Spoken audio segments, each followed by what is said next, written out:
exciting new little drive here for us. We've got the Subaru TrailSeeker Touring. Their first, I think it's their first full EV vehicle. So we just got a small little time frame with them and thought we'd go for a little drive. So we're making our way back now. Super thankful for Eblen Subaru for being able to give us the opportunity to give this a drive. Big thanks to Steven and Marcus as well. He's very excited. Alright, so just a little bit about the car. Car starts off at $69,000 and I think the range topping model goes into about 76,000. So as a first EV vehicle that's sort of more on the wagon end, that's actually pretty competitive compared to some of the other electric vehicles on the market. Which I think it's pretty good. Super comfortable drive. It feels a lot like driving an ICE vehicle. The steering is, well, for one, it's heated, so that's awesome already. But also, it feels quite firm. And I don't know, the dynamics of the car feels pretty good. A claimed range is just under 500 kilometers from a 75 kilowatt hour battery. And I think he said it's somewhere between 270, 280 kilowatts from two motors, front and rear. And you can definitely feel it, especially when you're putting your foot down. Now don't get me wrong, I am an ICE car guy through and through. I love me a V8 or V10, but sometimes having a daily EV car might be the way to go. It's just so easy to drive, so comfortable. Apple CarPlay, Android Auto, 10-speaker Harman Kardon system with a sub, and a 14-inch screen here with all the stuff that you could need.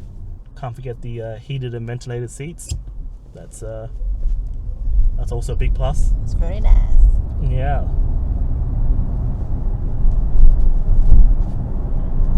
Do you guys think this is a good entry car into the Australian market, given all the Chinese competitors and Tesla, everyone else coming out with their EV car soon? I think this is pretty good considering it's a wagon. The boot space is huge. I can fit myself back down. I'm a big guy, like 100 odd kilos, 1.8 meters high. And I'm still pretty comfortable in the boot of the car. As I was setting up some of these shots here, could definitely get the space down. Easily seats 5 people. Pretty good for a family. I think that's their ethos and the vehicle itself. Family go-getter. The looks is a little bit interesting, I will say. The smaller headlights, I actually like a bit more of a bolder design on the front end. I think they could have had a slight different design on there, but that's subjective at the end of the day. I think also the biggest thing that they missed was that they didn't do remote air conditioning. Like when you're outside of the car. I thought that could have been such a game changer. I love it. That's one of the big things of the car, or of electric cars, I should say. But that's all right. I'm sure they can maybe do that in a potential software update, given that most cars are like electric these days, and you can probably just program that into the vehicle. Anyways, we are almost back now, so we're gonna drop the car off and thank the guys at Eblen Subaru as we just pull in now.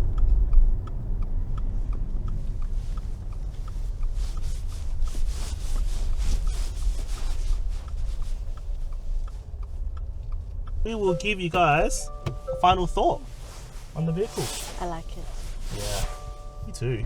All right, we are back in the Daily Mobile, the trusty old Toyota Corolla, aka Beam, and I guess we'll give our final thoughts.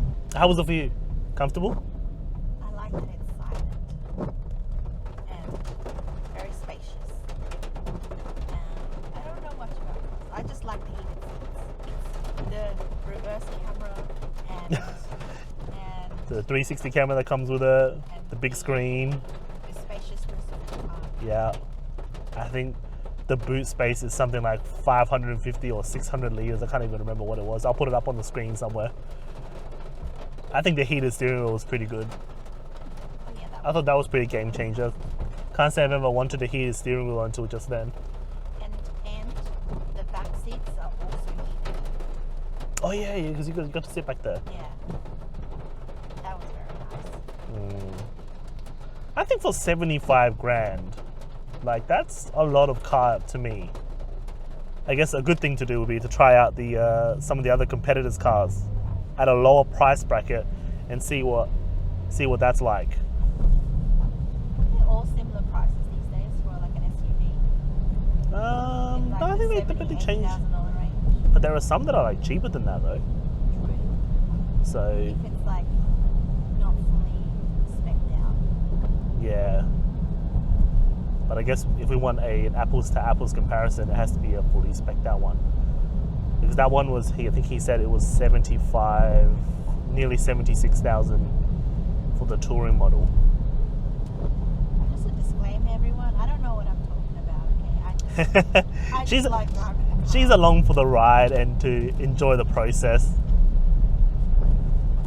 But no, other than that, the instant power was pretty cool. That I didn't get to floor it all the way, just a quick little squirt, and look, that's more than enough for the road. I don't think you need any more than that.